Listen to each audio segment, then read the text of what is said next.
Hey, what's up everybody? GameDad here, coming at you guys with part 2 of my current Dreamcast collection. So, let's just dive right in and see what games there are. Okay, so first up we have Tom Clancy's Rainbow Six, released by Pipe Dream Interactive in 2000. While this game spawned wave after wave of sequels and new franchises, I'm not really feeling it overall. This game has not aged well graphically, and the control scheme isn't very great in my opinion. Ready to Rumble Boxing is an excellent 3D boxing game released in 1999 by Midway. The game felt like a fresh take on Punch-Out, with its more comical feeling approach to its characters and their look. The controls were fairly nice, and for what they were, the graphics actually hold up pretty well today. Ready to Rumble Boxing Round 2 was released in 2000 by Midway and feels like a welcome upgrade to the franchise.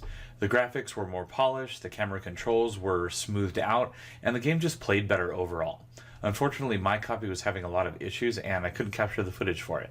Resident Evil 3 Nemesis was, for me at least, a great entry in the franchise, if not only for the boss. There was something about it that just really stuck with me when I played the game, even to this day. The game was released by Capcom in 2000 and, in my opinion, is still fun to play. What do you all think? I mean, let me know down in the comments below.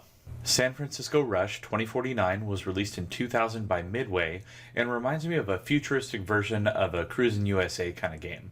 The graphics aren't the greatest, but the game is still a lot of fun and actually holds up fairly well. The controls can get a little wonky at times, but it's really not too bad once you get used to it. Silent Scope was released by Konami in 2000 and lets you play through the eyes of a sniper. Having such a seemingly limited view of the playfield due to the zoom of the scope seems like it would make the game hard to navigate, but it really doesn't.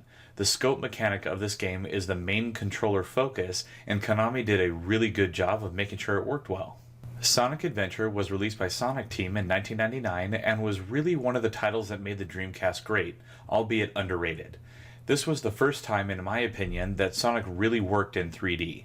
The game has not aged well, and it definitely was not without its faults when it launched, but it took a lot of risks, and for the most part, they worked. Sonic Adventure 2 was released in 2001 by Sonic Team, and took everything that didn't work well in Sonic Adventure and not only fixed it, but made it better. Controls, graphics, and overall gameplay are, in my opinion, much better in this game. There are still some clunky camera issues, and the game isn't perfect, but it was definitely a vast improvement, at least for me anyways. Soul Calibur. Weapons, 3D fighting, a franchise that would eventually have Link and Yoda. Good times all around. Released in 1999 by Namco, this long-running franchise combines story elements with fighting for a fun blend of gameplay. I don't remember much about the launch of this game, but going back and playing it now was actually a lot of fun. Now I want to go play the other games again as well. Spawn in the Demon's Hand was released by Capcom in 2000 and has a very Unreal Tournament kind of feel to it. The game doesn't hold up very well today, but I mean, it's Spawn. To me, that alone makes it an awesome game. Such a great character with such a variety of skills and abilities. Fun game. I will admit it, before this video I had absolutely no clue what this game was about. Tokyo Extreme Racer was released by Genki in 1999 and feels like your everyday racer, but without the cool cars. You just drive regular cars. Nothing exotic or futuristic. Just regular cars on regular tracks. Aw yeah, Tony Hawk's Pro Skater, the game and franchise that defined a gaming generation. This game was released by Treyarch in 2000 and was absolutely fantastic. At the time, the graphics were excellent. Not so much now, but honestly, the game is still just as fun today as it was back then. As soon as I turned on the game, it was like hanging out with an old friend, just going right in and finding everything in the stages again. Every console has them, you simply can't avoid it. Yep, it's a sports game. World Series Baseball 2K1 was released by Visual Concepts in 2000 and is another baseball game. I just don't know what it is about sports games, but I cannot get into them.